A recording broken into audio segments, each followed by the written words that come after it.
Jai Hind friends, it's Sunday today and 25th of June. Let's get start the Hindu editorial analysis, which I cover daily over your daily current affairs along with editorial, PIB news, down to earth and frontline सारा compile करके आपको एक जगह इस video में प्राप्त हो जाता है। अगर आप इस चैनल पे नए हैं तो आपको बता दें, इस चैनल पे सिविल सर्विसेज एग्ज़ाम्स को लेके जो भी कनकरेंट इशू हैं वो यहाँ पे कवर किए जाते हैं। बाकी सब्जेक्टिव वाइज भी धीरे धीरे चीज़ें कवर करी जा रही हैं, तो इसकी सारी डिटेलिंग आपको यहाँ पे दे दी जाती है और ये ज़्यादा बेनिफिशियल्स है जो सिविल सर्विसेज एग्ज़ाम्स की तैयारी कर रहा है, उसके लिए ज़्यादा ये वीडियोज़ इम्पोर्टेंट हो जाता है।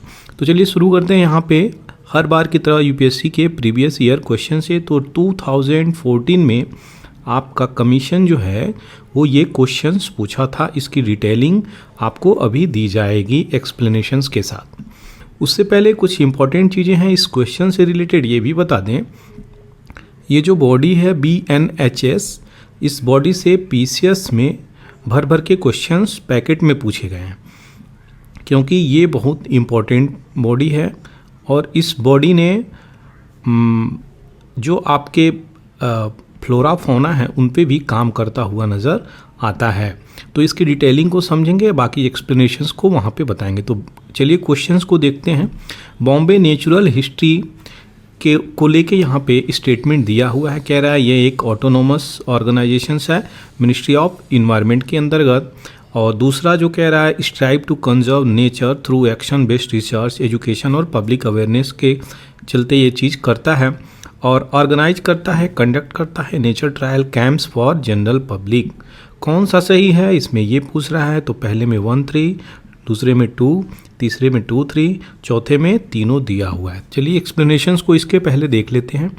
इसका राइट ऑप्शंस है ऑप्शन 3, दैट इज़ 2 और 3, यानी 1 यहाँ पे काट दिया जाता है। कैसे कि ये एक ऑटोनोमस स्वायत्त बॉडी नहीं है, स्वायत्त संस्था नहीं है।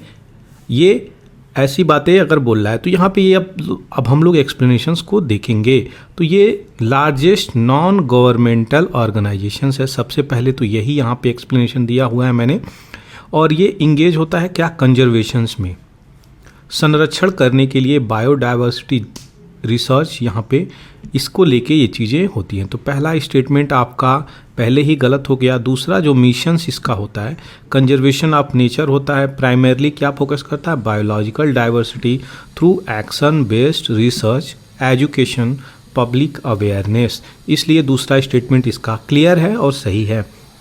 विजन की बात करें इसका, तो premier independent scientific organisations, broad based constituency, ये सब चीज़ें इसके अंदर आता है कि साइंटिफिकली रिसर्च करके चीज़ों को पता लगाता है कि क्या इशू चल रही है। तो ये ऑर्गेनाइज करता है, कंडक्ट करता है नेचर ट्रायल कैंप्स और जनरल पब्लिक, ताकि अवेयरनेस हो सके। ये बहुत इम्पॉर्टेंट है। अवेयरनेस अगर किसी चीज़ की नहीं होगी तो आपको चीज़ें पता भी नहीं चलेगी। फॉर एग्जांपल कोई भी स्कीम इम्प्लीमेंट हो रही है अगर और अवेयरनेस नहीं हो रही है तो उस पर लोगों को क्या ही पता चलेगा, वो स्कीम आई कब चली गई कुछ नहीं मालूम। अब इस बॉडी की कुछ विशेष जो ये रिसर्च की है उसको हम यहाँ पे देखेंगे।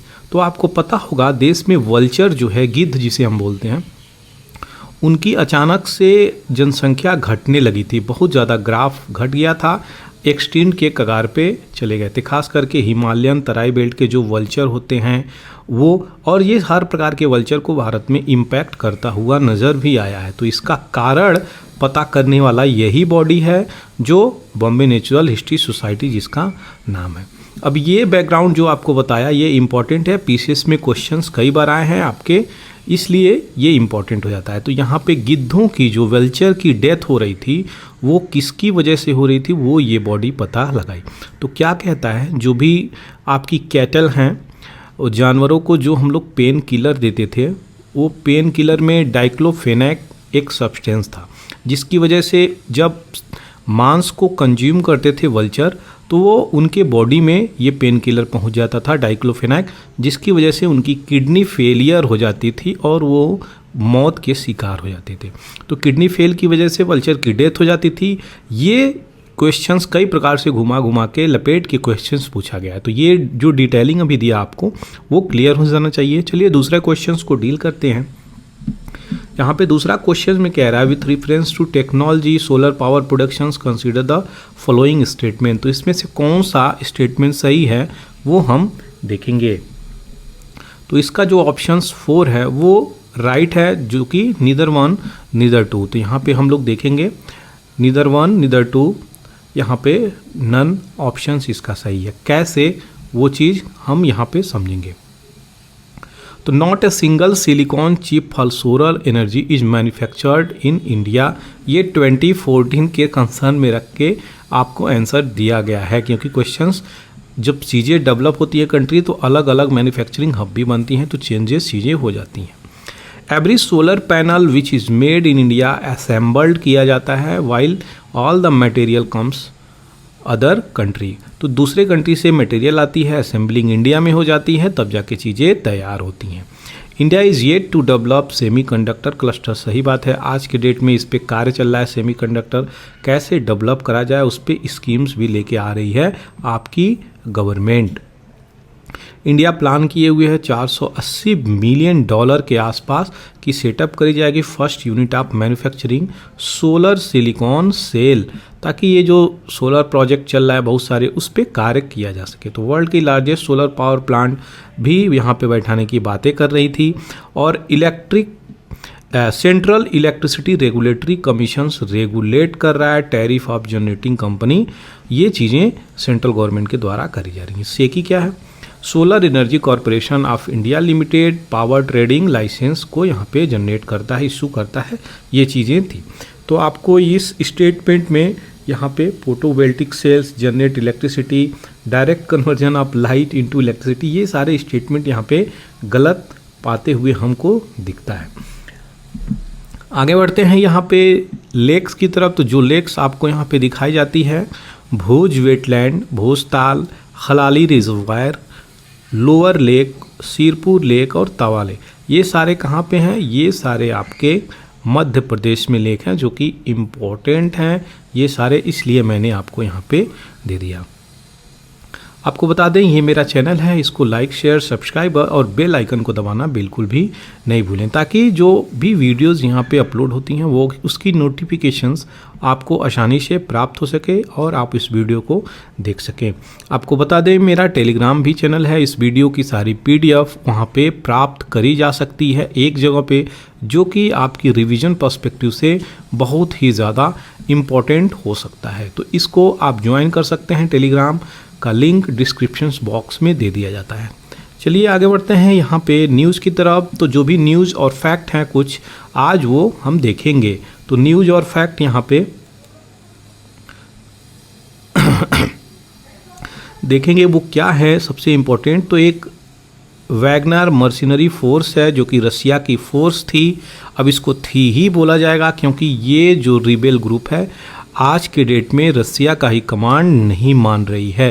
तो जो यूक्रेन का रीजन था वहाँ पे ये अपना एक्सरसाइजेस कर रही थी, एक्टिविटी कर रही थी, लेकिन अभी जो ये वैगनर मर्सिनरी ग्रुप है ये ग्रुप क्या कर रही है, रसिया के ही खिलाफ खड़ी होती हुई नज़र आ रही है और मॉस्को को थ्रेटन भी दे रही है।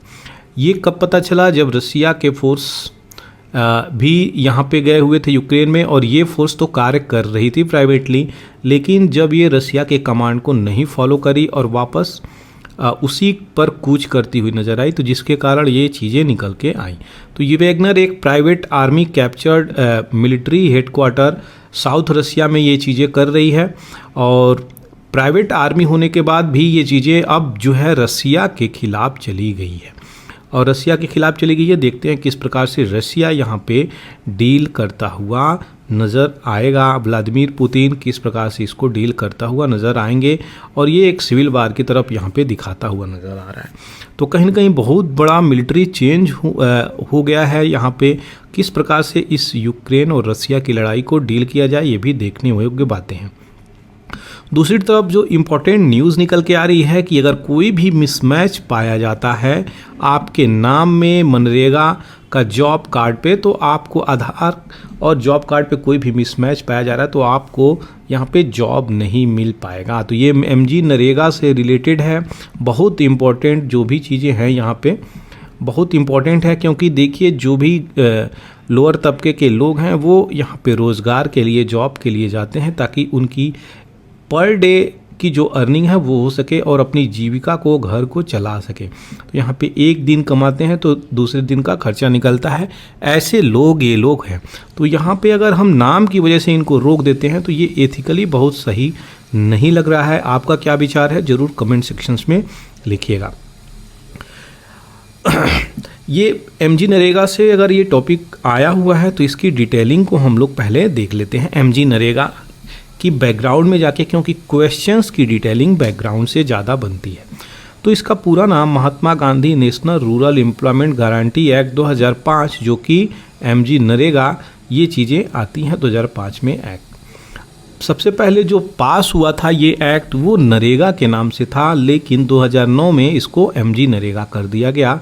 ये नरेगा के नाम से जाना जाता था। तो इंडिया की लेबर लॉ और सोशल सिक्योरिटी स्कीम के रूप में ये जानी जाती है, जो कि टारगेट करता है क्या, राइट टू वर्क। ये एक्ट पास हुआ कब, 23 अगस्त 2005 को यूपीए गवर्नमेंट के अंतर्गत, जब मनमोहन सिंह प्राइम मिनिस्टर थे यहाँ पे। और ये किस मिनिस्ट्री के अंतर्गत आता है, तो minister for rural development Raghuvansh Prasad Singh उस वक्त यहाँ पे मिनिस्ट्री संभाले हुए थे।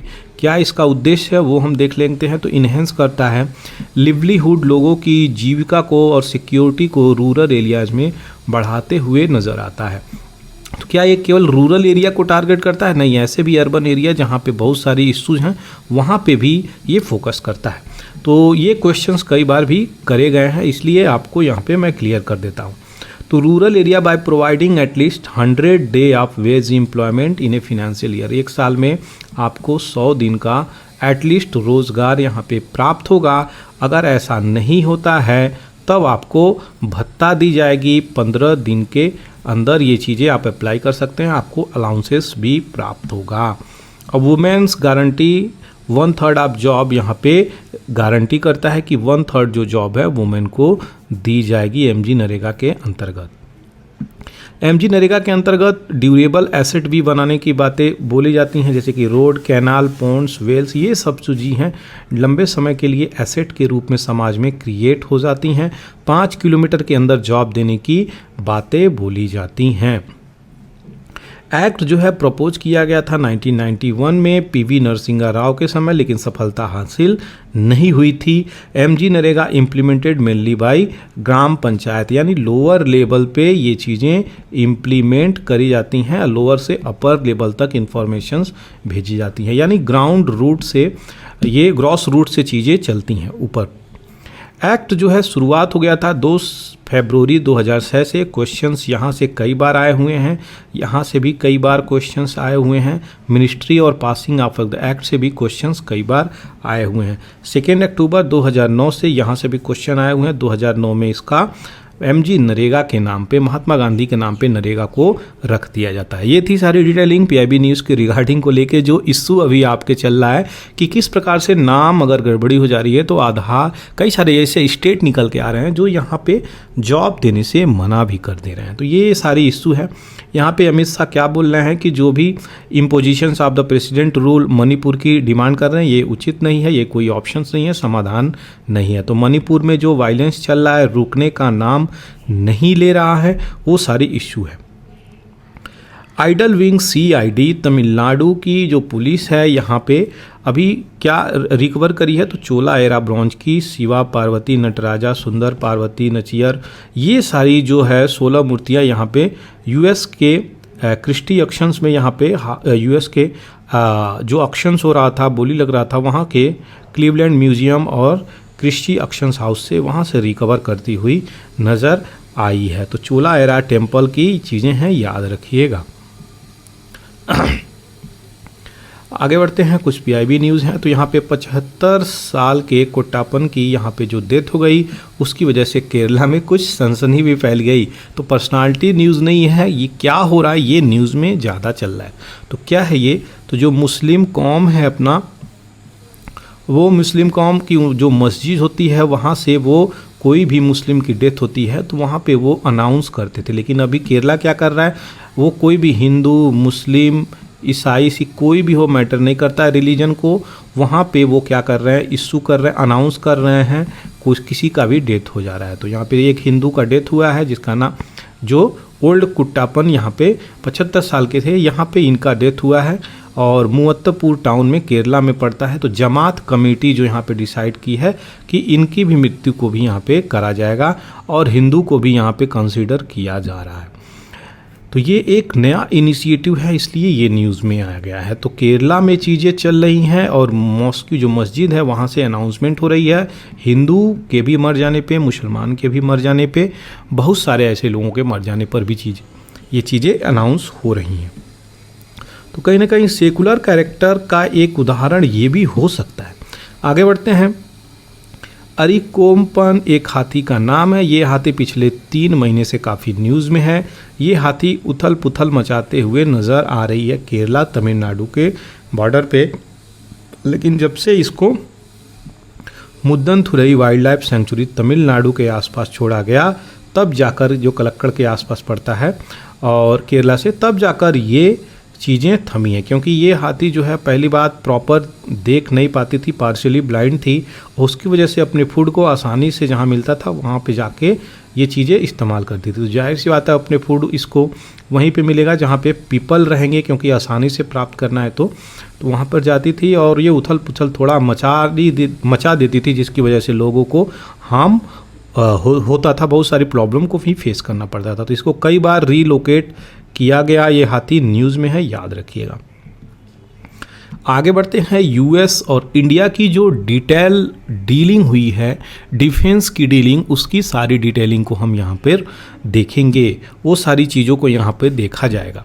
तो आपको बता दें, जो भी डिफेंस की डील हुई है वह आपके भारत और यूएसए के बीच में ये डीलें हुई हैं, उसकी डिटेलिंग को हम यहाँ पे देखेंगे और यहाँ पे 2 एडिटोरियल को एक साथ कंपाइल करके डिटेल बैकग्राउंड में जो भारत और यूएसए की पुरानी भी डील है उसको भी यहाँ पे समझेंगे। चलिए देखते हैं। अभी रिसेंटली प्रोक्यूरमेंट की बातें बोली गई थी क्या, 31 MQ-9B जो कि armed high altitude long endurance unmanned aerial vehicle UAV है। तो ये इस बिना अनमैन्ड एरियल व्हीकल क्या होता है, कोई भी आदमी नहीं होता है, एक प्रकार से ड्रोन के रूप में ये चलता है और ये बड़ा होता है, ऐसा नहीं छोटा होता है ड्रोन, और इसको ऑपरेट किया जाता है। तो ये अनमैन्ड एरियल व्हीकल है जो कि चलाया जाता है। तो डिफेंस मिनिस्ट्री यहाँ पे एक्सपेक्ट कर रही है इशू करने के लिए कि एक लेटर रिक्वेस्ट भेजा जाएगा यूएस को, ताकि ये सब चीज़ों को एक्सेप्ट कर ले, ताकि जो चीज़ें चल रही हैं डील के रूप में वो आगे बढ़ें। करेंटली इंडिजिनस कंटेंट की बात करी जाए कि जो भी MQ-9B में डील हुआ है 8 से 9% के आसपास है, लेकिन इंडिया अभी आशा कर रहा है कि जो भारतीय उसमें पार्ट और पुर्जे लगेंगे, कंटेंट की बातें बोली जा रही हैं, वो 15 से 20% तक बढ़ाई जाएं, ताकि कम से कम इंडिजिनस जो चीज़ें कंटेंट चल रही हैं उसकी भी डेवलपमेंट हो, जो इंडिया में मैन्युफैक्चरिंग हो रही है उसका भी डेवलपमेंट हो। अगर कोई भी चीज़, मान लीजिए यहाँ पे हम कोई भी चीज़ बनाते हैं, फॉर एग्जांपल ये एक कार है, तो कार, इसको प्रिज्यूम कर लेते हैं एक कार है, और एक कार के पहिया, जो व्हील है, पहिया, वो निर्माण यूएसए में हो रहा है और कार की जो बॉडी है वो निर्माण इंडिया में हो रहा है। तो ये दोनों का अच्छा पार्टनरशिप हो जाएगा कि जो एक कंट्री यूएसए हो गई, दूसरी कंट्री इंडिया हो गई, ये दोनों मिलके पार्ट बना रही हैं। लेकिन यहाँ पे 90% यूएसए बनाएगी और 5% इंडिया बनाएगी, तो यहाँ पे अच्छी पार्टनरशिप नहीं नज़र आएगी। तो उसी की बातें यहाँ पे बोली जा रही हैं। यूएस इंडिया जॉइंट स्टेटमेंट यहाँ पे इशू हुआ है आफ्टर यूएस प्रेसिडेंट और मोदी के बीच में जो टॉक हुई है, जो डील हुई है। तो यहाँ पे क्या हुई है, MQ-9B जो कि असेंबल होगा कहाँ पे, आपके इंडिया में, और इन्हेंस करेगा।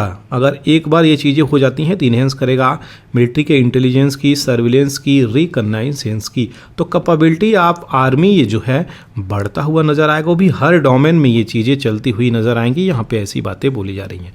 तो क्या एग्रीमेंट के रूप में यहाँ पे हम लोग देखेंगे, जो पिछला एग्रीमेंट है यूएस का वो इम्पोर्टेंट है, उसको भी हम लोग देखेंगे। तो जो 4 एग्रीमेंट है उसको जल्दी से देखते हैं। जी सोमिया का जो एग्रीमेंट है आपका यूएस में 2002 में हुआ था।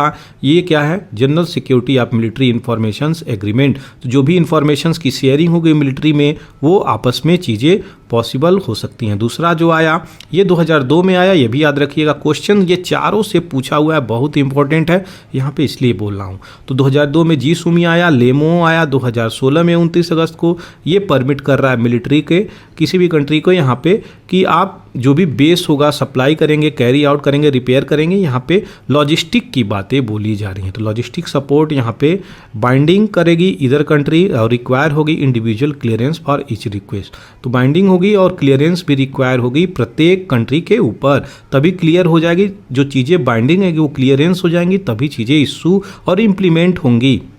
तीसरा जो एग्रीमेंट हो रहा है वो है कमकाशा। ये भी इंपॉर्टेंट है, क्वेश्चंस आया हुआ है 2018 में आया 2+2 डायलॉग के आसपास जो चल रहा था। यहाँ पे क्या है? कम्युनिकेशन और इंफॉर्मेशन सिक्योरिटी फील्ड की बातें करती हैं। दो कंट्री के बीच में किस प्रकार से कम्युनिकेशंस एक्सचेंज होंगी, उसकी इंफॉर्मेशंस किस प्रकार से एक्सचेंज होंगी, उसकी बातें कर रहा है।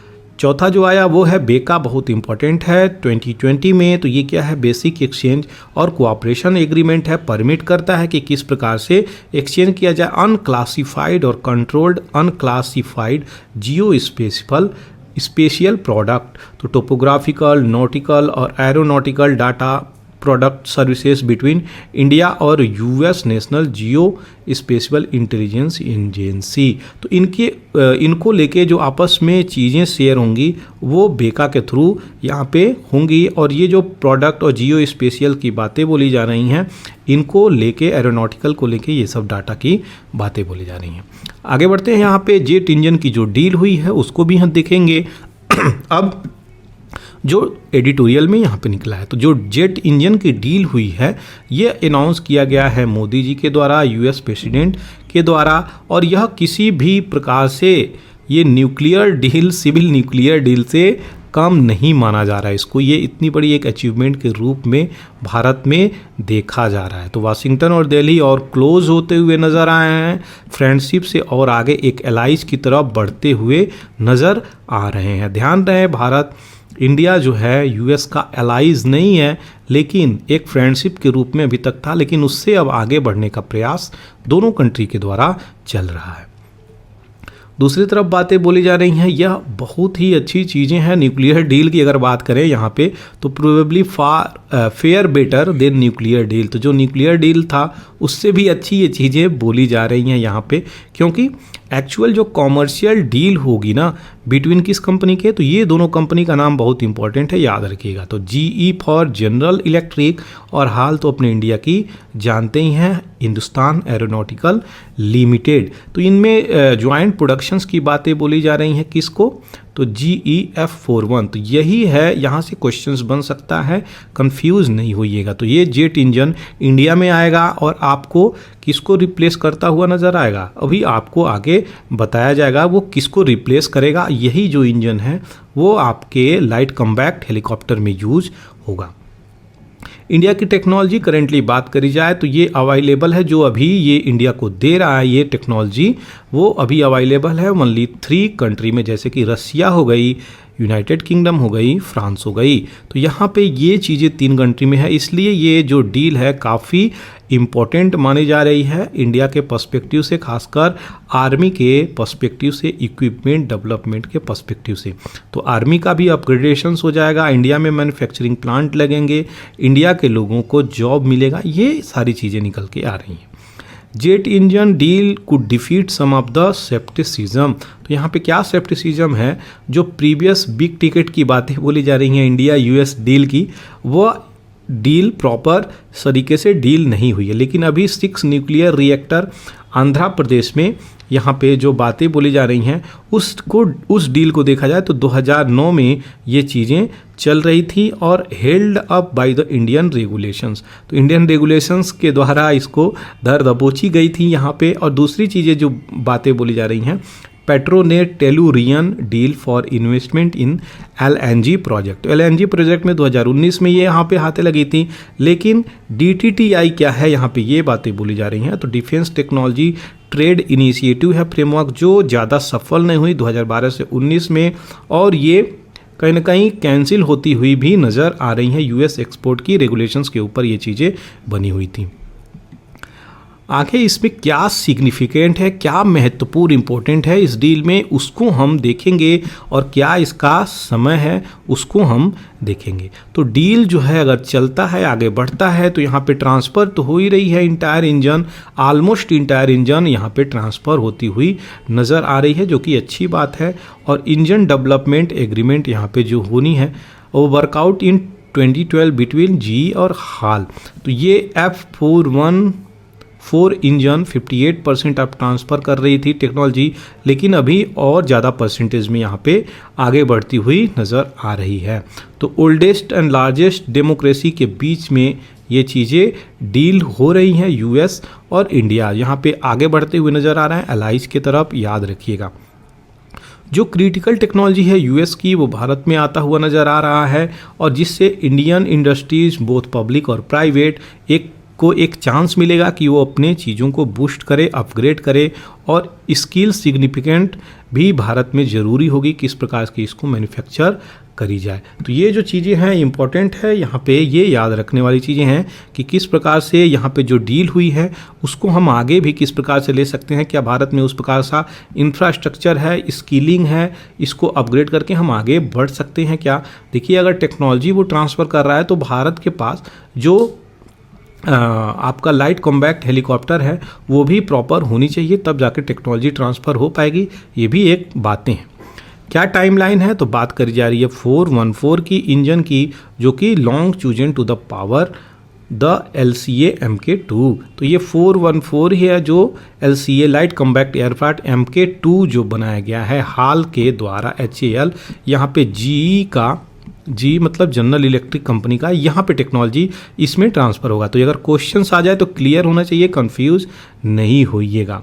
दूसरी तरफ इंडियन एयरफोर्स ऑर्डर करी है 40 LCA MK1, ये MK2 है, तो याद रखिएगा। Most of which has been inducted, इनमें से बहुत सारे इंडक्ट कर लिए गए हैं, ला दिए गए हैं एयरफोर्स में। 83 के आसपास अभी और आने बाकी हैं। ऑर्डर जो है यहाँ पे 47,000 करोड़ का डील हाल कंपनी के साथ हुआ था। GE के अनुसार अगर बात करें तो यहाँ पे क्या पाते हैं, 75 F404 इंजन, इसमें कंफ्यूज नहीं होना है। 404 और 414 दोनों अलग है, यहाँ पे मैं यहीं पे क्लियर कर देता हूँ क्योंकि कंफ्यूजन नंबर से हो जाती है लोगों को। तो ये पहले से ही डिलीवर्ड हो चुका है और 99 जो है ऑर्डर पर चला है। LCA MK1 को लेके डील पहले ही यहाँ पे हुई है, जबकि 414 इंजन की बात करें यहाँ पे तो ये डिलीवर हुई है कुछ पार्ट के रूप में, और LCA MK2 के प्रोग्रामिंग को लेके ये चीज़ें चल रही हैं। तो ये वाली इंजन इसमें आएगी और MK1 में इंजन 404 वाली आ रही है, ये चीज़ें याद रखिएगा। Number of other agreement signed between India and US, यानी बहुत सारी जो डीलें हैं इंडिया में और US में हुई हैं पास्ट के कई डिकेड की अगर बात करें। लेकिन ये जो डिक्लेरेशन है मेजर डिफेंस पार्टनर 2016 से ये जो चीज़ें चल रही हैं। Strategic trade authorisation STA1 status 2018 में आया, और signing off 4 fundamental agreement between 2 militaries have build trust between them. तो ये जो डीलें हुई यहीं से ट्रस्ट शुरू हुआ इंडिया एंड USA के बीच में, मिलिट्री के बीच में। तो जो ट्रस्ट रहेगी तभी टेक्नोलॉजी की ट्रांसफ़र होती है। अगर ट्रस्ट ही नहीं रहेगी तो आपको टेक्नोलॉजी ट्रांसफ़र कर दे, आप दूसरे देश को टेक्नोलॉजी लीक कर दें, बेच दें, तो वहाँ पे कैसे चीज़ें होंगी। तो इसकी सिक्रेसी, प्रिवेसी भी काफ़ी इम्पोर्टेंट हो जाती है। किसी भी कंट्री की कोई भी टेक्नोलॉजी ट्रांसफ़र होती है तो एक एग्रीमेंट के तहत ही वो चीज़ें होती हैं। लॉन्च करने की बातें बोली जाती हैं आईसेट की, जो इसके बारे में कई बार आपको बताया, और ये इनिशिएटिव भी लिया गया है क्रिटिकल इमर्जिंग टेक्नोलॉजी, जिसके कारण भारत में आने के लिए तत्पर है। Civil nuclear agreement, president Bush जिस प्रकार से यहाँ पे चीज़ें किए थे, सिविल न्यूक्लियर एग्रीमेंट हुआ था, इसी प्रकार से बिडेन भी तत्पर है यहाँ पे भारत में जो टेक्नोलॉजी की ट्रांसफ़र करी जा रही है उसके लिए भी ये तत्पर हैं। तो ये जो चीज़ें चल रही हैं मेजर टेक्नोलॉजी ट्रांसफ़र, वो मैन्युफैक्चर होगा एग्रीमेंट के अंतर्गत। यहाँ पे मेंशन है कि इंडिया यूएस जॉइंट स्टेटमेंट में बोल रहा है, और जो कि एस्पिरेशनल बोली जा रही है।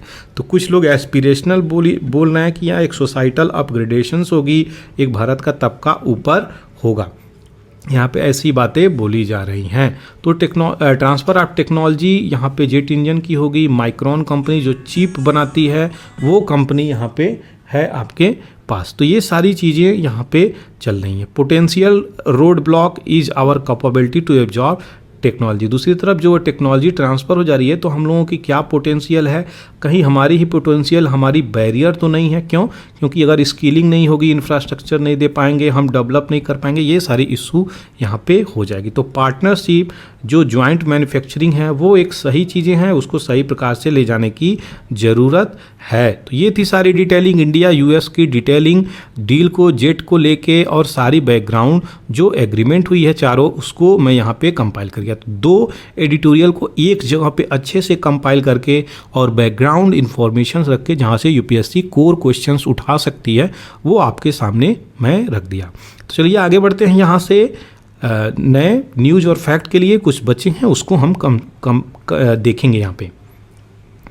तो यहाँ पे nearly 2 month after ethnic clashes जो चल रही है आपके कहाँ पे, मितई और कुकी, ये कहाँ के ट्राइब हैं? तो आपके मणिपुर की ट्राइब हैं। याद रहे ये दोनों ट्राइब, इतने सारे इश्यूज यहाँ पे हैं, वो तो कोई आपसे नहीं पूछेगा, लेकिन ये ज़रूर पूछा जाएगा कि ये दो ट्राइब कहाँ की हैं और कहाँ कहाँ पाई जाती हैं। तो पहले बता दें, पूरे नॉर्थ ईस्ट में पाई जाती हैं, ऐसा नहीं है केवल मणिपुर में। दूसरी चीज़ें बांग्लादेश में और म्यांमार में भी ये बॉर्डर जो करती हैं वहाँ पे भी पाई जाती हैं। तो ये चीज़ें याद रखिएगा। कई सारे लोगों की अभी तक हत्या हुई है, रुकने का नाम नहीं ले रही है। प्रेसिडेंट रूल लगाने के लिए मना कर दिए हैं आपके अमित शाह जी। दूसरी तरफ नरेंद्र मोदी यहाँ पे सैटरडे को इजिप्ट पहुँचे हैं। इजिप्ट की राजधानी कैरो है, यहाँ पे स्टेट विजिट के लिए यहाँ पे पहुँचे हैं। तो trip comes 5 months after the president Abdul फतह अल सीसी विजिटेड इंडिया, जो कि चीफ गेस्ट के रूप में भी रिपब्लिक डे सेलिब्रेशंस में यहाँ पे बनाया गया था। दूसरी तरफ क्या न्यूज़ निकल के आ रही है, हेड ऑफ यूएस इंटेलिजेंस यहाँ पे ये बोलते हुए नज़र आ रहे हैं कि जो कोविड-19 वायरस फैला हुआ था वह यूएस का डिपार्टमेंट ये बता रहा है कि चाइना के लैब में वो चीज़ें नहीं बनाई गई थी, वह ऐसे आउटब्रेक नेचुरली हुआ था।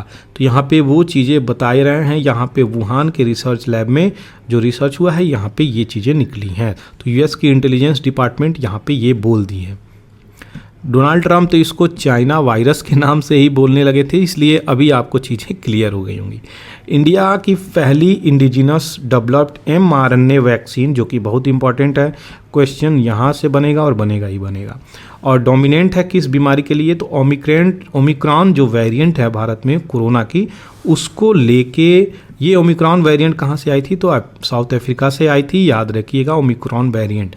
तो mRNA वेरिएंट पहली ऐसी है जो बनेगी। तो इसका प्राइस रेट 2292 के आसपास रखा गया है, और जेमकोवैक ओम इसका पूरा नाम है। तो ओनली RNA वैक्सीन जो कि इमरजेंसी सिचुएशंस में एथोराइज किया जाएगा, और किस चीज़ को लिए? तो ये प्रिकॉशनरी और बूस्टर पर्पस से इसका यूज होगा। तो जो भी बूस्ट करने के लिए 3-4 डोज लिए जाती थी उसके लिए इसका इस्तेमाल किया जाएगा। कौन कंपनी बना रही है? तो जेनेवा, यहाँ पे बायोफार्मास्यूटिकल कंपनी इसको बना रही है।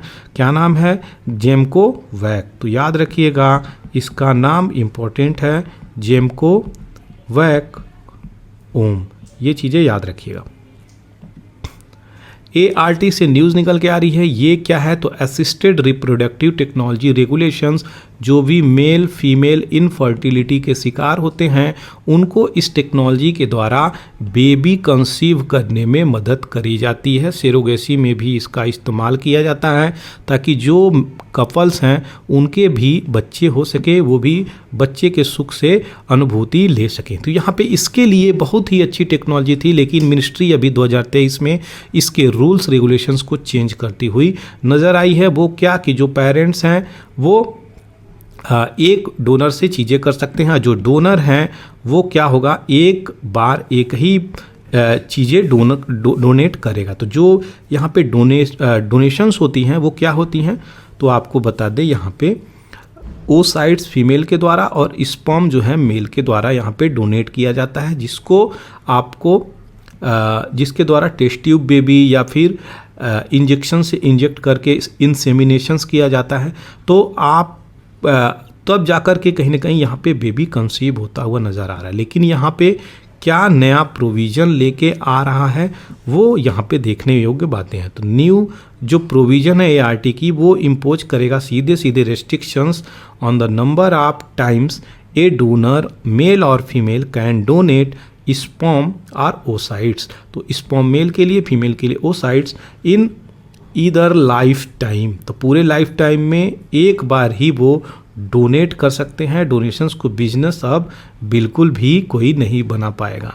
तो इस पर स्पेसिफाई कर रही है एज लिमिट फॉर डोनर्स। तो एज लिमिट भी स्पेसिफाई कर रही है, टाइम्स कितने बार डोनेट कर सकते हैं वो भी फिक्स करी जा रही है, जिसके कारण मेडिकल कॉस्ट जो है बढ़ता हुआ नज़र आ रहा है। पहले डोनर बहुत ज़्यादा हो जाते थे तो कॉस्ट जो है कम होता था, अब जो है इसके दाम ऐसे बूम करने वाले हैं, याद रखिएगा। तो यहाँ पे क्या प्रोविज़न और लेके आ रहे हैं, तो जो डोनर हैं should be a person who have been married. तो जो भी डोनर करेंगे उनको शादीशुदा होना चाहिए, उनका एटलीस्ट एक 3 साल का बच्चा होना भी चाहिए। यहाँ पे मिनिमम ईयर्स 3 साल बोली गई है यहाँ पे, तभी वो डोनेट कर सकते हैं। और अगर औरत है तो she can donate oocyte only once in her life type. औरतें भी एक ही टाइम पूरे जीवन में एक ही बार डोनेट कर सकती हैं। Not more than 7 oocyte can be retreat. तो एक बार में अगर oocyte निकाली गई है तो 7 के आसपास वहाँ पे पा सकते हैं, उससे ज़्यादा नहीं। तो यहाँ पे ART की हम डिटेल बैकग्राउंड में जाके देखेंगे अगर, जो कि आपके एडिटोरियल में नहीं दिया है, तो इसको हम ये देखते हैं कि ये असिस्टेड रिप्रोडक्टिव टेक्नोलॉजी है। तो ये रिप्रोडक्शंस को इन्हेंस करने के लिए टेक्नोलॉजी है, किस प्रकार से रिप्रोड्यूस करके आर्टिफिशियली तरीके से बेबी को कंसीव करने में हेल्प करती है ये लोगों को जो इनफर्टाइल होते हैं या फिर जो डिजीज़ से ग्रसित होते हैं या जो बियर नहीं कर सकते। बहुत सारे कॉम्प्लेक्सिटी होती हैं जिसके कारण बेबी को बियर करना इश्यू हो जाता है। तो यहाँ पे यूज होगा प्राइमरली आपके इनफर्टिलिटी में, ये चीज़ें ART सिस्टम यूज होता है। जो भी इनफर्टाइल हैं, बांझ हैं, टेक्नोलॉजी क्या यूज होता है, तो IVF बहुत फेमस है, इन विट्रो फर्टिलाइजेशंस, इसके द्वारा ये चीज़ें होती हैं। IVF से भी क्वेश्चंस कई बार आया हुआ है। इन विट्रो फर्टिलाइजेशंस ये टेस्ट ट्यूब बेबी को इंडिकेट करता हुआ नज़र आ रहा है। एक ट्यूब में दोनों मेल फीमेल के स्पर्म को लेके यहाँ पे एक अच्छे टेम्परेचर पे इसको करा जाता है, जिसके कारण ट्यूब से डायरेक्टली ओम तक चीज़ें पहुँचाई जाती हैं। इंट्रासाइटोप्लाज्मिक स्पर्म इंजेक्शंस, ये इंजेक्शंस के द्वारा इंजेक्ट करी जाती है सही जगह पे, तब जाकर चीज़ें यहाँ पे फर्टाइल होती हैं। क्रायोप्रिजर्वेशंस ऑफ गैमिड और एम्ब्रियो की बातें बोली जा रही हैं। आपके स्पर्म मेल के और फीमेल के दोनों के ये जो गैमिट है यहाँ पे उसको क्या करी जाती है, एक क्रायोप्रिजर्वेशंस यानी बहुत लो टेम्परेचर पे यहाँ पे रखा जाता है ताकि उसकी सेफ्टी बनी रहे और यूजेज में कोई इश्यूज ना आए। तो यहाँ पे ये भी रखने की बातें बोली जाती हैं। ART मेनली बिलोंग करता है फील्ड ऑफ रिप्रोडक्शंस, इंडोक्राइनोलॉजी और इनफर्टिलिटी से। ये चीज़ें याद रखिएगा, इंडोक्राइनोलॉजी और इनफर्टिलिटी से। सम फॉर्म ऑफ ART में be use with regard to genetic purpose, तो कुछ जेनेटिक पर्पस के लिए भी इस्तेमाल हो सकते हैं। सेरोगेसी के लिए भी कुछ इस्तेमाल होते हैं, ये भी, जबकि सारे सेरोगेसी में इसका इस्तेमाल नहीं होता है। तो ये थी सारी डिटेलिंग। आशा करते हैं आपकी चीज़ें क्लियर हो गई होंगी। इंसेमिनेशंस का प्रोसीजर आपको यहाँ पे दिख रहा होगा। तो किस प्रकार से ये सारी चीज़ें इस्तेमाल होती हैं, किस प्रकार से यहाँ पे ART का असिस्टेंस होता है ह्यूमन की लाइफ में, ताकि वो बेबी को एटलीस्ट कंसीव कर सकें अगर वो इस चीज़ से ग्रसित हैं। तो ART बैंक जो है कैन नॉट सप्लाई गैमिट। आज के डेट में अब ये चीज़ें जो नया रूल आ रहा है, वो बैंक जो है गैमिट सप्लाई नहीं कर सकता अगर तो सिंगल डोनर और more than one commissioning couple यहाँ पे ये चीज़ें कर सकते हैं। तो क्लिनिक जो है प्रोहिबिटेड है किस चीज़ के लिए, तो ऑफरिंग करने के लिए कि provide a child pre determined sex. ये चीज़ें अभी बातें बोली जा रही हैं, ये जो है इसी बैकग्राउंड न्यूज़ का मैं सारी चीज़ें बता रहा हूँ। तो चेक करने के लिए जेनेटिक डिजीज़ क्या चीज़ें हैं, ये चीज़ें अलाउ करनी चाहिए। यहाँ पे ऐसी चीज़ें हैं, लेकिन आपको बता दें जेनेटिक डिजीज़ के लिए भी ये अलाउ अभी इस नॉर्म्स में नहीं कर रहे हैं। तो यहाँ पे जिसके कारण क्या डिजीज़ आने वाले समय में हमें होगा, ये क्वेश्चन मार्क है, ये पता तो चलेगा ही नहीं। तो जो न्यू ARTs लॉ हैं ये रिस्ट्रिक्ट कर रही हैं नंबर ऑफ डोनेशन अटैम्प्ट को, और क्या कर रही हैं, पोटेंशियल इंक्रीज करेंगी कॉस्ट को और चैलेंजेस को, जो भी कपल्स यहाँ पे बियर करना चाहते हैं एक बेबी, तो यहाँ पे इशू करती हुई। तो जो भी प्राइस है, रेट है, कॉस्ट है और चैलेंजेज हैं, ये सारी चीज़ें निकल के आ रही हैं। इस पे आशा करते हैं नए एडिटोरियल जल्दी ही और डिटेलिंग में नए व्यू पॉइंट से आएगा। वेट करते हैं, देखेंगे आगे जो भी एडिटोरियल आएगा यहाँ पे। दूसरा जो न्यूज़ निकल के आ रहा है, मॉस्किटो की ब्रीडिंग हो रही है नॉन रेसिडेंशियल एरिया में। तो पहले रेसिडेंशियल एरिया में होती थी, जहाँ पे पेड़ पौधे होते थे, आदमी होते थे, वहाँ पे होती थी, लेकिन अभी नॉन रेसिडेंशियल में ये चीज़ें चल रही हैं। और WHO को सबसे बड़ी बात है, इसका भनक नहीं लग रहा है। ऐसा क्यों, यहाँ पे वही क्वेश्चन निकल के आ रहा है। तो WHO का प्रोटोकॉल ये था कि रिस्ट्रिक्टेड है डोर टू डोर यहाँ पे ट्रेवल लार्वा जो है सर्विलेंस करने के लिए। तो डोर टू डोर ये सर्विलेंस के लिए फोकस कर रहा है, ये इसका सेट अप रूल है। प्रोटोकॉल क्या होता है, सेट अप रूल्स होते हैं जिसको फॉलो किया जाता है। तो जो मॉस्किटो की लार्वा है कंटेनर में अर्बन जगहों पे, इन्वायरमेंट में, नॉन रेसिडेंशियल लोकेशंस में, यहाँ पे आपको जाकर कलेक्ट करने की डोर टू डोर बातें करता है WHO। लेकिन यहाँ पे क्या पाया गया है, मैन मेड आर्टिफिशियल कंटेनर जो भी होते हैं, आपके गमले, आर्टिफिशियल वेट, जो भी चीज़ें जिस प्रकार से आप रखे रहते हैं, तो आर्टिफिशियल कंटेनर आप समझ सकते हैं रखने के लिए काम आता है। ये 90% ऑफ द लार्वर हैबिटेट का जगह बना हुआ है आज के डेट में, जो कि इम्पॉर्टेंट है। और वाटर स्टोरेज कंटेनर जो है वो भी मोस्ट कॉमन ब्रीडिंग ग्राउंड है। ये हैबिटेट किसके लिए, तो ये एडिस एजिप्टी के लिए ये मोस्ट कॉमन ग्राउंड है। यही है जो आपको डेंगू मच्छर बोला जाता है, एडिस एजिप्टी इसी से फैलता है। तो ये जो कंटेनर एक्टिवली यूज होते हैं, जिसके कारण यहाँ पे कई सारे इशू निकल के आता है। तो आप देख सकते हैं एडिस एजिप्टी आपके सामने यहाँ पे दिख रहा है। ये मच्छर सफ़ेद काला यहाँ पे ये दिखता है। इसका जो स्वरूप है कुछ इस प्रकार से होता है, बहुत ही डेडली ये मॉस्किटो है, जिसकी वजह से बिलियंस पीपल की डेथ ईयरली होती है। तो ये एक सिंगल छोटा सा इंसेक्ट है, ध्यान रहे मच्छर जो है इंसेक्ट में आता है, तो ये इंसेक्टा ग्रुप में आता है, जिसके कारण आपको पता होना चाहिए। और इससे बिलियन पीपल की वर्ल्ड वाइड डेथ होती है इस पे, इसीलिए WHO इतना अटेंटिव रहता है। तो WHO को पता होना चाहिए। ये जो अभी रिसर्च में पता चला है यहाँ पे कि जो भी प्लांटेशंस हो रही हैं और मॉस्किटो की स्पीसीज वहाँ पे बहुत ज़्यादा डाइवर्स हो रही हैं, वहाँ पे ब्रीडिंग ग्राउंड बढ़ती हुई नज़र आ रही हैं। मैन मेड जो भी कंटेनर है 90% मॉस्किटो की हैबिटेट बनती हुई नज़र आ रही हैं। वाटर स्टोरेज जो कंटेनर है वहाँ पे एडिस एजिप्टी बढ़ती हुई नज़र आ रही है। दूसरी तरफ क्या बातें बोली जा रही हैं, हाईएस्ट लार्वा प्रिवेलेंस यहाँ पे हर बोथ एजिप्टी स्पीसीज में हो रही है। प्लांट के एक्सियल पार्ट में ट्री के जो होल हो जाते हैं, ब्रीडिंग साइट यहाँ पे हो रही हैं। तो यहाँ पे अल्बोपिक्टस और एल्बिट ये जो चीज़ें हैं इसकी भी हो रही हैं प्लांट के एक्सियल और होल, ट्री के होल में। तो यहाँ पे ये चीज़ें याद रखिएगा, ये भी उसी प्रकार की मॉस्किटो है।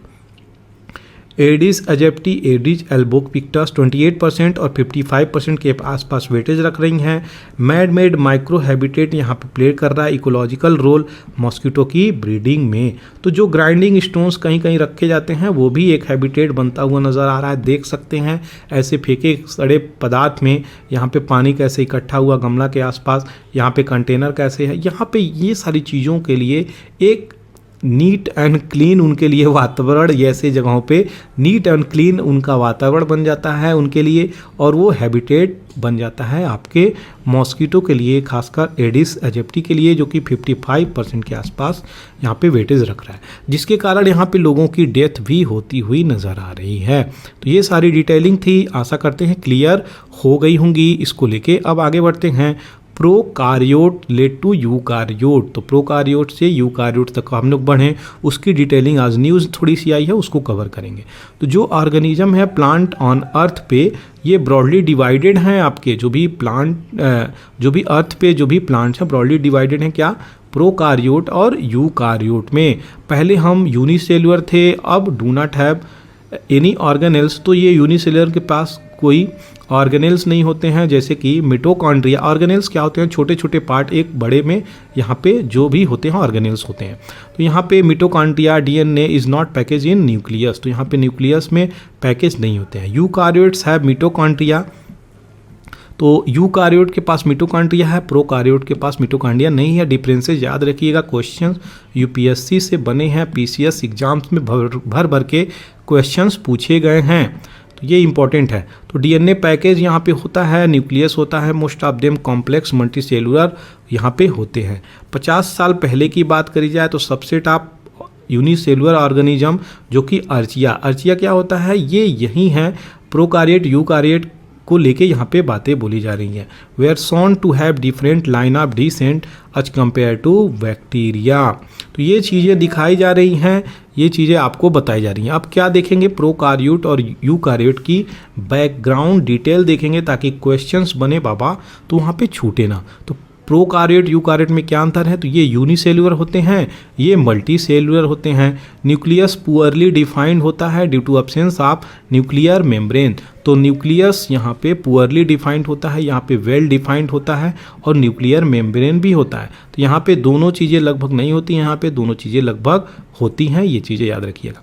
न्यूक्लियस इज अब्सेंट, यहाँ पे प्रेजेंट, ये चीज़ें याद रखिएगा, इंपॉर्टेंट है क्योंकि डिफरेंसेस से ही क्वेश्चंस बना दिए जाते हैं। Cell organelles such as plastid यहाँ पे होते हैं, cell organelles such as plastid यहाँ पे भी होते हैं। मिटोकॉन्ड्रिया, गोल्जी बॉडी ETC यहाँ पे अब्सेंट होते हैं, यहाँ पे ये सारे प्रेजेंट होते हैं।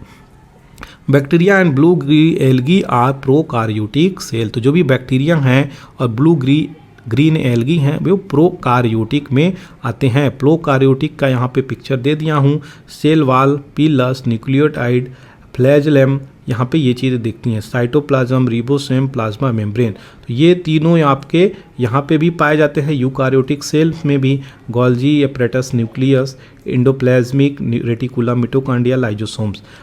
दूसरी तरफ ये फंगी, प्लांट और एनिमल सेल्स में यूकारियोट सेल्स होते हैं, ये भी चीज़ें याद रखिएगा। तो ये डिटेलिंग जो दिया आपको ये प्रोकारियोट को लेके ये चीज़ें क्लियर हो जानी चाहिए क्योंकि क्वेश्चंस यहाँ से हमेशा पूछता है। तो आपको प्रोकारियोट में आप याद रखिएगा यूनिसेलुलर होते हैं, न्यूक्लियस नहीं होता है, न्यूक्लियस अब्सेंट होता है, न्यूक्लियर मेम्ब्रेन अब्सेंट होता है, सेल ऑर्गेनेल अब्सेंट होते हैं। बैक्टीरिया, ब्लू ग्रीन एल्गी इसके उदाहरण हैं।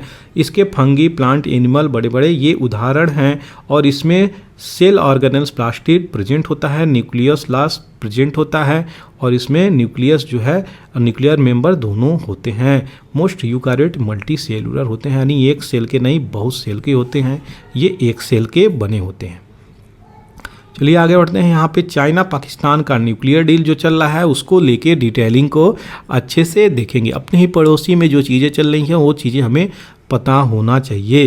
तो जून 20 में जो चीज़ें चल रही हैं, चाइना पाकिस्तान यहाँ पे साइन किया है एक एग्रीमेंट 1200 मेगावाट की न्यूक्लियर पावर प्लांट, जिसके लिए यहाँ पे इशू निकल के आ रहा है। बहुत सारा क्वेश्चंस रेज करती हुई नज़र आ रही हैं बहुत सारी ऑर्गेनाइजेशन। तो जो प्लांट बना है वो चश्मा न्यूक्लियर कॉम्प्लेक्स में बना है जो कि पाकिस्तान में है। तो क्वेश्चन ये आ सकता है रिसेंटली, चश्मा क्या है, तो न्यूक्लियर प्लांट है, कौन बना रहा है, तो चाइना हेल्प करता हुआ नज़र आ रहा है। जो डील हो रही है वो रिपोर्ट करी है अभी क्या कि 48 बिलियन के आसपास डॉलर जो है इसमें इन्वेस्ट करने वाला है चाइना। और पाकिस्तान जो है अभी ड्यूल क्राइसिस फेस कर रहा है, जो पहला एनर्जी, दूसरा इकोनॉमिक क्राइसिस, उसके बाद भी यहाँ पे डील होता हुआ नज़र आ रहा है। तो जो लेटेस्ट न्यूक्लियर डील है चाइना और पाकिस्तान के खिलाफ, ये बहुत सारी इम्प्लीकेशंस भी नज़र आ रहा है वर्ल्ड वाइड लोगों को, जो भी ऑर्गेनाइजेशंस है वहाँ पे इशू करता हुआ नज़र आ रहा है। तो जो ग्लोबल गवर्नेंस के लिए न्यूक्लियर कॉमर्स का इस्तेमाल ये कहीं ना कहीं कर सकता है, ये भी चीज़ें बातें बोली जा रही हैं। अगर जो गवर्नेंस बॉडीज़ हैं, खास करके न्यूक्लियर सप्लायर ग्रुप, ये सब इस पे ध्यान देती हुई नज़र आ रही हैं कि किस प्रकार से ये चीज़ें चल रही हैं चाइना और पाकिस्तान में। क्योंकि आपको बता दें ये बॉडी का निर्माण ही एनएसजी इसीलिए हुआ था जब इंडिया अपना न्यूक्लियर टेस्ट कर रहा था 1974 में। तो अभी आपको इसकी डिटेलिंग बैकग्राउंड मैं दूंगा, चिंता मत करिए, वो सारी डिटेल बैकग्राउंड दे देता हूँ। पाकिस्तान के प्राइम मिनिस्टर शहबाज शरीफ यहाँ पे 20 जून को यहाँ पे विटनेस किए एग्रीमेंट और 1200 मेगावाट पावर प्लांट की डील हो गई। अभी ये 5वां रिएक्टर है जो कि लार्जेस्ट रिएक्टर के रूप में नज़र आ रहा है। तो चश्मा यहाँ पे न्यूक्लियर कॉम्प्लेक्स में C5 के नाम से ये जाना जाता है, जो कि 1200 मेगावाट की जो भी एनर्जी क्राइसिस हो रही है यहाँ पे उसको डील करती हुई नज़र आएगी। तो फिनेंशियल डिटेल्स अभी बहुत ज़्यादा यहाँ पे बताए नहीं गए हैं मिस्टर शरीफ के द्वारा, लेकिन स्पेशल कंसेशन चाइना यहाँ पे इनको देता हुआ नज़र आ रहा है। C5 will be biggest reactor at Chashma, तो जो चश्मा है वहाँ पे सबसे बड़ा ये चीज़ें नज़र आएंगी न्यूक्लियर रिएक्टर के रूप में। तो यहाँ से अगर ये इलेक्ट्रिसिटी बनाते हैं तो वेल एंड गुड, लेकिन यहाँ से बम बनाते हैं तो क्या होगा, इसका कौन रिस्पॉन्सिबिलिटी लेगा? ये अपना एनएसजी देखेगा, ये अपना IAEA देखेगा, ये सब बॉडी जो हैं देखती हुई नज़र आती हैं। तो कॉम्प्लेक्स में 4 और रिएक्टर हैं 325 मेगावाट के। ये जो चीज़ें हैं इसमें कौन सी रिएक्टर, चाइना की हुइलोंग 1 रिएक्टर यूज होंगी, ये याद रखिएगा। कराची में 2 प्लांट इसकी लगाने वाली है। तो हुइलोंग रिएक्टर चाइना की है, ये याद रखिएगा। चाइना कहाँ है, तो ये आपका प्यारा इंडिया, यहाँ से चाइना, और ये आपका बगल में पड़ोसी जो भूखमरी से गुजर रहा है, अभी बहुत सारे इकोनॉमिक क्राइसिस से गुजर रहा है, फिनेंशियल क्राइसिस से गुजर रहा है, एनर्जी क्राइसिस से गुजर रहा है, वो आपका पाकिस्तान ही है। तो ध्यान रहे जब वियतनाम पे क्वेश्चंस पूछ सकता है उठा के आपका यूपीएससी, तो आपके पाकिस्तान से भी क्वेश्चंस उठा के एक कंट्री से पूछ सकता है। अभी रिसेंटली एक कंट्री को रख के ये क्वेश्चंस पूछना शुरू किया है, तो याद रखिएगा कोई भी कंट्री के बारे में भी आपको पता होना चाहिए। ये रहा चश्मा रिएक्टर जो आपको स्क्रीन पे दिख रहा होगा। पाकिस्तान की करेंटली अगर बात करें तो यहाँ पे 6 China build nuclear plant operate हो रहा है। 4 स्मॉलर रिएक्टर चश्मा पे चल रहा है जो कि कराची न्यूक्लियर पावर प्लांट के आसपास है। पाकिस्तान की सबसे ओल्डेस्ट न्यूक्लियर रिएक्टर की बात करी जाए तो कनाडा के द्वारा बनाया हुआ है, जिसको कन्नूप 1 नाम दिया गया है। तो ये अभी आज के समय में बंद कर दिया गया है और कन्नूप 2 कन्नूप 3 दोनों यूज में हैं, जो कि 1100 मेगावाट चाइनीज हुइलोंग 1 रिएक्टर का इस्तेमाल कर रहे हैं। तो ये 1, 2, 3 जो है 1 बंद है, 2, 3 कन्नूप चल रहा है 2.7 बिलियन इन्वेस्टमेंट के आसपास। अब आगे बढ़ते हैं, कन्नूप 3 की बातें बोलते हैं। 2013 में ये डील होती है। चाइनीज प्रेसिडेंट जी जिनपिंग यहाँ पे लॉन्च करते हैं अपना क्या, बेल्ट एंड रोड इनिशिएटिव। तो भैया कुछ आप हमको दीजिएगा तब हम दूसरी कंट्री कुछ आपको यहाँ पे प्रोवाइड करेंगे। तो belt and road initiative China की जो है उसके लिए यहाँ पे अपने पोर्ट पे जगह दिए हैं, और क्या एक फ्लैगशिप एनर्जी प्रोजेक्ट के रूप में यहाँ पे चल रहा है सीपेक। तो सीपेक क्या है आपका, यहाँ पे आपको दिखा दें। सीपेक कुछ यहाँ से चाइना है जो आपके जम्मू कश्मीर वाले रीजन से यहाँ पे जा रहा है। तो ये बेल्ट एंड सीप चाइना पाकिस्तान इकोनॉमिक कॉरिडोर के रूप में डेवलप हो रहा है, जिसके कारण ये चीज़ें चल रही हैं। तो चाइना पाकिस्तान इकोनॉमिक कॉरिडोर आपको बता दें वहाँ से क्वेश्चंस बने हैं। और बेल्ट एंड रोड इनिशिएटिव क्या है, रोड की कनेक्टिविटी बनाएगा और आपका सिल्क रोड जो है वो भी बनाता हुआ नज़र आ रहा है, मैरीटाइम रोड बनाता हुआ नज़र आ रहा है। तो कई प्रकार से भारत को घेरने का भी प्रयत्न कर रहा है अपने डेवलपमेंट को बढ़ाने के चक्कर में। और पाकिस्तान की बात करी जाए तो ये क्या कैसी डील कर रहा है, तो वो ये देख रहा है कि अभी किस तरीके से हालात चल रहे हैं मेरे, उसमें किसी प्रकार से पैसे आने चाहिए, चाहे IMF हो गए, चाहे चाइना हो गए, चाहे अपने ही लैंड पोर्ट को बेच के। तो किसी प्रकार से पैसे की बातें बोल दे रहा है ये, किसी प्रकार से इसको मिलनी चाहिए ताकि इसकी इकोनॉमी कम से कम स्टैंड हो सके। तो यहाँ पे ये जो डील चल रही है ना, ये बहुत वर्दी डील नहीं कहूँगा, लॉन्ग लास्टिंग डील तो नहीं कहूँगा, लेकिन जो भी चल रही है इसको इंडिया को भी कंसर्न करना चाहिए, यहाँ पे इशू देखना चाहिए। ये सारी डिटेलिंग इंडिया और चाइना और पाकिस्तान के बीच में जो डील था वो आपको यहाँ पे बता दी गई है। आशा करते हैं चीज़ें क्लियर हो गई होंगी चाइना पाकिस्तान के न्यूक्लियर डील को। अब थोड़ी बैकग्राउंड में जाके इसी के अंदर हम देखेंगे कि जो क्वेश्चन एरिया है वो कहाँ से आता है। तो सबसे पहले क्वेश्चन तो भैया यही उठाएगा कि NSG जो है वो क्या है, क्या रोल हो सकता है, उसको देखेंगे। तो ये मल्टीलेटरल एक्सपोर्ट कंट्रोल रेजीम है जो group of nuclear supplier country को यहाँ पे देखता है। तो जो कंट्री न्यूक्लियर को सप्लाई करती हैं उसको यहाँ पे रेगुलेट करता है, देखता भी है किस प्रकार से क्या कर रही हैं, उसको रोकने के लिए कदम उठाता है कि किसी प्रकार से न्यूक्लियर को बढ़ावा नहीं दिया जा सके। यहाँ पे मटेरियल की भी चीज़ें देखता है, जो भी इक्विपमेंट टेक्नोलॉजी की बातें बोली जा रही हैं उसकी भी बातें देखता है, मैन्युफैक्चर किस प्रकार से हो रही हैं, न्यूक्लियर वेपन वो भी देखता है। तो NSG का निर्माण ही हुआ था इंडिया के रिस्पांस में, जब इंडिया न्यूक्लियर टेस्ट का 1974 में 11 मई के आसपास आई थिंक ये जब चीज़ें टेस्ट हुई थी। कहाँ पे? पोखरण में। पोखरण कहाँ है? राजस्थान में। राजस्थान कहाँ है? चलिए नहीं बताएंगे क्योंकि जानते हैं। तो ये चीज़ें हैं जो आपके देश में हुई थी, तो इसी को लेके यहाँ पे इसका निर्माण हुआ था जिसे हम आज NSG के नाम से देखते हैं। तो ये क्वेश्चंस उठा रहा है। अब यहाँ पे जो टेस्ट हुआ था ये सारी चीज़ें non weapon specific nuclear technology को लेके ये चीज़ें चल रही थी। ऑफिशियल लैंग्वेज इसकी क्या है? English, French, Spanish, German. Affiliations किससे है? IAEA से है। ये क्या है? इंटरनेशनल एटॉमिक एनर्जी एजेंसी, जो इसी तरीके की एक बॉडी है। तो इसका निर्माण 1974 में हुआ था और इसका पर्पज़ क्या है? तो non proliferation of the nuclear weapon, controlling transfer of nuclear energy. तो दोनों को कंट्रोल करता है और नॉन प्रोलिफरेशन के लिए आपको इनकरेज करता है कि आप भैया न्यूक्लियर की सप्लाई नहीं करिए, उससे वेपन का निर्माण हो सकता है। अब जो NSA की बात करी जाए, NSG की हम लोग बात कर लिए, तो यहाँ पे क्वेश्चंस ये भी आ रहा है, ये बॉडी भी इंपॉर्टेंट है, क्वेश्चंस यहाँ से हो सकती है। तो इंटरनेशनल एटॉमिक एनर्जी एक इंटर गवर्नमेंटल ऑर्गेनाइजेशंस है जो क्या कर रही है? प्रोमोट करती है पीसफुल हो यूज किस चीज़ का? न्यूक्लियर एनर्जी का। तो जो वर्ल्ड में न्यूक्लियर एनर्जी है उसका मिलिट्री पर्पस से यूज न हो, पीसफुल तरीके से यूज हो, इसको देखती हुई नज़र आती है। इसका स्थापना 29 जुलाई 1957 को ऑटोनोमस ऑर्गेनाइजेशंस के रूप में यूनाइटेड नेशन सिस्टम के अंतर्गत चीज़ें हुई थी। 176 इसके मेंबर हैं और जो ऑर्गेनाइजेशन से रिपोर्ट करता है बोथ जनरल असेंबली और सिक्योरिटी काउंसिल के यूनाइटेड नेशंस की जो बॉडी है। हेडक्वार्टर इसका कहाँ है? वियना, ऑस्ट्रिया में है, ये याद रखिएगा। इसका 3 मेन मिशन है। क्या? पीसफुल यूज हो, सेफगार्ड हो और न्यूक्लियर ट्रीटी जो न्यूक्लियर सेफ्टी है उसको प्रमोट करे, higher standard of nuclear safety, ऐसा नहीं हो लीकेज हो। ये फुकुशिमा जो है जापान का, वो किस प्रकार से न्यूक्लियर लीक हो गई ये भी याद रखिएगा। चेरनोबिल जो एक्सीडेंट है वो भी किस प्रकार से एक्सीडेंट हो गई। तो वर्ल्ड में बहुत सारे ऐसे एक्सीडेंट हैं जो हुए हैं, इसी प्रकार से ये बॉडी बनाई गई है। तो IAEA आपका NSG से भी पुरानी बॉडी है। NSG कब आई थी? 1974 में। डेट नहीं भूलिएगा क्योंकि पहला पोखरण टेस्ट हुआ था। अच्छा, पहला पोखरण टेस्ट हुआ था, उसका नाम क्या रखा गया था वो जरा हमें बताइए क्या नाम था, क्योंकि इंपॉर्टेंट क्वेश्चंस यहाँ से बने हैं। तो ये सबसे इम्पॉर्टेंट बॉडी है, इसकी स्थापना 1957 को हुई थी और IAEA इसकी हेडक्वार्टर कहाँ है वो भी आपको याद होना चाहिए।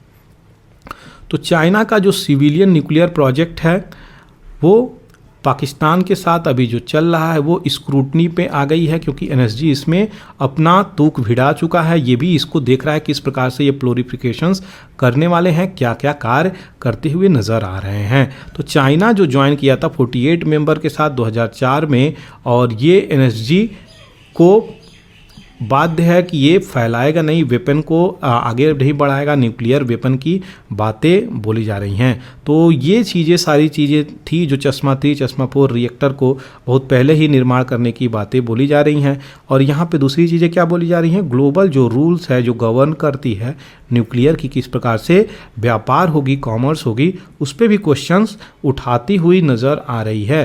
क्योंकि यहाँ पे जो NSG है, यहाँ पे ग्लोबल न्यूक्लियर कॉमर्स को यहाँ पे देखेगी कि किस प्रकार से क्या आपकी डीलिंग हो रही है।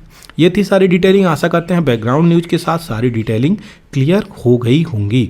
चलिए अब बढ़ते हैं। यहाँ पे बांग्लादेश में पुलिस अरेस्ट किया है इस्लामिस्ट मिलिटेंट ऑर्गेनाइजेशंस के यहाँ पे मेंबर को, लीडर को। तो यहाँ पे देख सकते हैं इनका नाम है समीन मुफाज, जिनको अरेस्ट कर लिया गया है बांग्लादेश से। दूसरी तरफ जो कोविड-19 आया था, कोविड-19 एक बहुत ही व्यापक पैंडेमिक था विश्व में, जिसके कारण बहुत सारे लोगों की जानें भी गई हैं। तो ये बीजिंग में, अब बीजिंग की जो फ़्लाइट है अब रिज्यूम हो जाएंगी। काठमांडू से 3-4 साल हो गया था ये चीज़ें बंद थी। आप देख सकते हैं किस प्रकार से एक चाइल्ड जो है यहाँ पे क्या लेके जा रहा है, जान सकते हैं। तो ये पानी लेके जा रहा है, ये लड़का लंबी दूरी तय करना है, तो इसलिए इस छोटे से व्हीकल में बॉटल और कैन को रख के इसमें पानी भर के ले जा रहा है। तो वर्ल्ड में जो वाटर की स्कार्सिटी है वो बहुत ह्यूज है, उसके हमें समझना चाहिए। क्या इम्पोर्टेंट है कि हमें पहले सेव करना चाहिए वाटर, और जो अपने जगह अपने आसपास की चीज़ें हैं जैसे कि पोंड हो गई, लेक हो गई, रिवर्स हो गई, छोटे छोटे जो वाटर सिस्टम हो गए, वेटलैंड हो गए, इन सबको हमें रिजुविनेट करना है, रिवाइव करना है और क्लीन भी रखना है। तभी जाके वाटर टेबल जो है वो सही लेवल पे आएगा, नहीं तो वाटर टेबल हमेशा गिरता हुआ नज़र आएगा। ग्राउंड वाटर का जो हम लोग एक्सप्लॉयटेशंस कर रहे हैं, एक्सट्रैक्शन कर रहे हैं, उसकी वजह से भी वाटर टेबल बहुत ज़्यादा नीचे चला जा रहा है। पैडी की खेती के लिए, शुगर केन की खेती के लिए वाटर की ज़्यादा ज़रूरत होती है, जिसके कारण वाटर टेबल पैडी वाले रीजन में ड्रेस्टिकली डाउन होता हुआ चला जा रहा है। तो ये भी सारे इम्पॉर्टेंट एस्पेक्ट हैं, हमें कंसीडर करके चलना चाहिए अगर हम अपने देश के वाटर टेबल को सही रखना चाहते हैं। तो ये थी सारी डिटेलिंग। आशा करते हैं सारी चीज़ें क्लियर हो गई होंगी। ये जो सस्टेनेबल डेवलपमेंट गोल है ये सब आपको याद होना चाहिए, इम्पॉर्टेंट है। इसलिए मैं आपसे अपील करता हूँ कि at least save water resources, support sustainable life, say no to plastic, use renewable energy, help in afforestation, save our living mom earth.